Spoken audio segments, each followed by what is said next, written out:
Fancy a bread that's a little bit different? Then Arepa's just for you. Let's do this. These pillowy, tasty pockets of loveliness go with just about anything, and they're dead easy to make. So let's give it a go. Here's the ingredients list. I'll put a copy down below. Let's do Arepa. Now, to start off with, I've got 2.5 cups of warm water. This recipe seems to work better with warm water. I've tried it with cold and it was a bit claggy. So warm water is the way to go. So 2.5 cups. And the first thing I'm going to do is add our teaspoon of salt. There we go. And what I've got here is our masa arepa, the flour that we're going to be using, which is a maize flour. It's been ground down with moisture, it's been cooked and then powdered. And so if you're going to make arepa, what you need to look for is either masa arepa or arepina flour. And I'm actually using the Pan brand. And the first thing we're going to do is add probably a fifth of this. I'm just going to mix that in with a wooden spoon. Then once that's combined, add in the next fifth. I'm going to keep on doing this until it gets to a nice kind of dough consistency, or it starts to come together, in which case I'll hand over and I'll start using my hands. Now you tend to get two types of arepa flour. You can get the white corn and the yellow corn variety. This is obviously the yellow corn variety, which makes for a beautiful, beautiful colour actually. And you can see this is starting. It's already like a semolina quality. He said, spilling it everywhere. And so we're just going to keep going until this is all brought together. You know, whenever I make this, it always reminds me of kind of making American grits. So there's our last bit of flour. I'm just going to try and combine that in. And then I'll switch to clean hands to bring the dough together. Just finishing off the dough with the hands. It's coming together lovely. It's lovely and moist. Now, this is very, very popular in Colombia and Venezuela, and I first came across it, believe it or not, on a food truck about 4 years ago in London, and absolutely fell in love with this particular bread. It's fast becoming my favourite kind of bread, and it goes with everything. So, as you can see, this has come together now as a nice kind of moist dough. I'm just going to clump it, and I'm going to put a cloth on it, and I'm going to leave it for 10-15 minutes just to rest a little bit.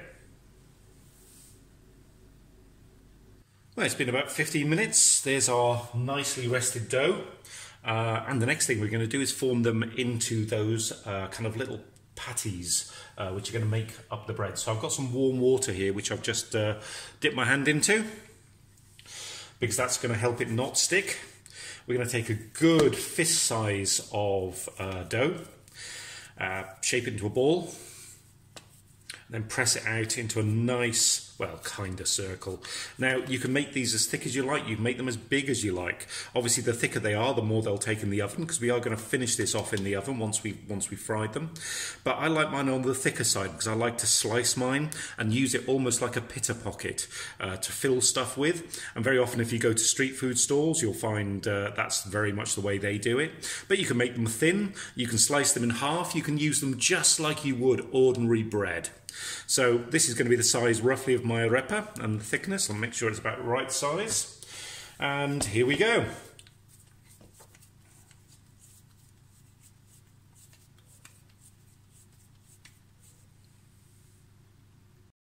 And here we go, 4 nice big arepa.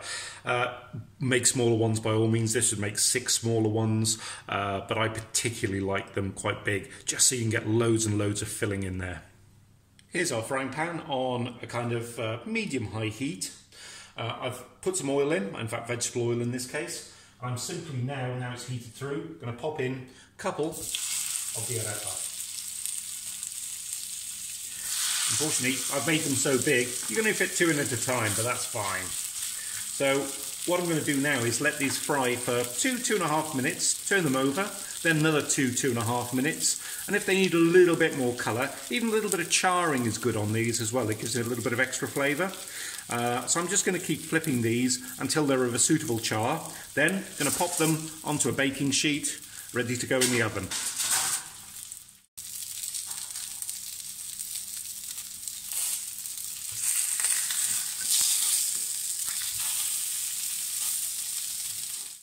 And here we have them, our arepa, plus a tiny little one which I made from the the dough left over, which are going to go into the oven now for 10-12 minutes.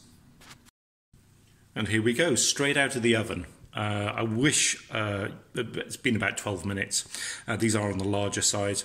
And I really wish you could smell that kind of mazy, corny smell that's filling the kitchen at the moment. Absolutely beautiful. So I'm going to let these rest now for 10-15 minutes. You do want to serve these warm, but maybe not piping hot. So now they've cooled a little bit, shall we open up this beautiful little pocket of corny loveliness? Et voila! There we have, nice and set, our arepa ready to be filled. I'm having this one with a pulled jackfruit chili, but they're just as nice with just a simple spread on top and eaten that way. And here's a couple of other recipes. Plus, don't forget to subscribe so you'll see what's coming up next. See you later.